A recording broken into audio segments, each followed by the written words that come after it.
किंतु आज ये प्रेस कॉन्फ्रेंस कला बेलू को मन भितर अनेक इमोशंस रही, बहुत दुख भी अच्छी और अन्य विषय भी आपण सांगरे आमे आज साझा करिबा। किंतु दुखर विषय पुरी रे काल राति को जहाँ अघटन घटी ताहा आम समस्त मन को स्पर्श करिछि, ताहा आम समस्त को बहुत दुख देइछि। आपण समस्ते जानिथिबे गणमाध्यम काल राति को हठात देखैला ठाकुरंकर भौरी खेल बेले नरेंद्र पोखरी रे जो बाण कांड हेछि, अग्निकांड हेछि, सेथरे अनेक लोक हताहत होइथिले, तांकू हॉस्पिटल निया जाइथिला।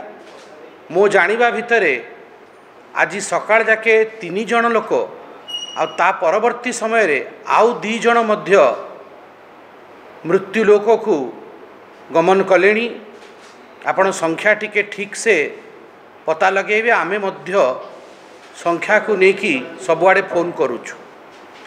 ए विषय को नेकी मु निजे प्रत्येक हॉस्पिटल जोठी रोगी भर्ती होइचंती तांकु जाइकी देखा करुछि, तांकु स्वजनक सांगरे भेट करुछि। जहाँ साहाज्य पार्टी तरफ रु हेइ पारिबो, जहाँ साहाज्य आम तरफ रु हेइ पारिबो, आमे पारु पर्यंत चेष्टा करुछु। किंतु दुखर विषय पुरी गोटे साधारण अंचल नुहे, पुरी भारत वर्षर गोटे नामी सहर। ओडिशार गर्व होची पुरी, ओडियांकर स्वाभिमान होची पुरी।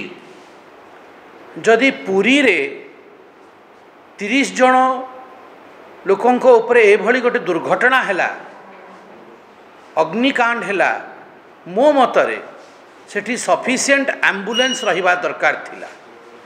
तुरंत से माने हॉस्पिटल पहुँची जीवा दरकार थिला।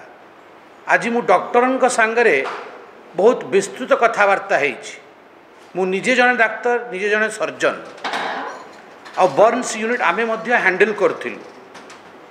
बहुत स्पष्ट भाव में मुझे आपको बतईदा चाहे, मेडिकल फील्ड रे जेकोसी बीमारी हो इमरजेंसी विषय रे गोटे गोल्डन पीरियड थाए। से गोल्डन पीरियड भितर जितेबले आमे पेशेंट को डाक्तरखाना पहुँचे दौ तार बंचीबार संभावना बढ़ी जाए। काल राति सारा आमे सोईनु, किए सम हॉस्पिटल फोन करुच्ची, किए एम्स फोन करुच्ची, किए एससीबी फोन करुच्ची, किए हाईटेक हॉस्पिटल फोन करुचंती। मुख्यतः यही हॉस्पिटल मानकर आमर पेशेंट सब अच्छंती। बेड अरेंजमेंट केंती हबो, केंती तांको पय एम्बुलेंस आसीबो, समस्तंको विलंब हेछि।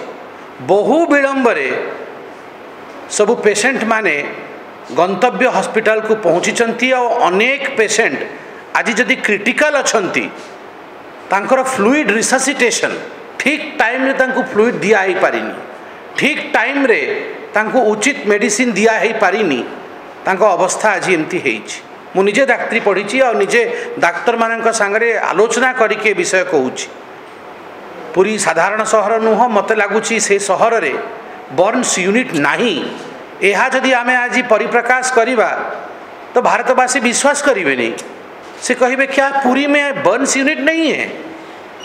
पूरी हॉस्पिटल में आप बर्न्स पेशेंट के लिए कुछ नहीं कर सकते हैं। ये साधारण कथा, कहीं समस्ते बड़ठू नहीं कि छुआ समस्ते विश्व रे पूरी ना जानी, किंतु सेठी जे बर्न्स यूनिट नहीं, सेठी जे पोड़ी गले ताको ट्रीटमेंट हो पारिबनी, ये के विश्वास करेंगे।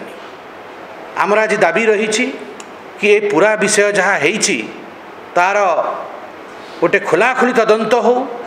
ये तदंत तार रिपोर्ट तक्षणात जनता समक्ष रखा हो।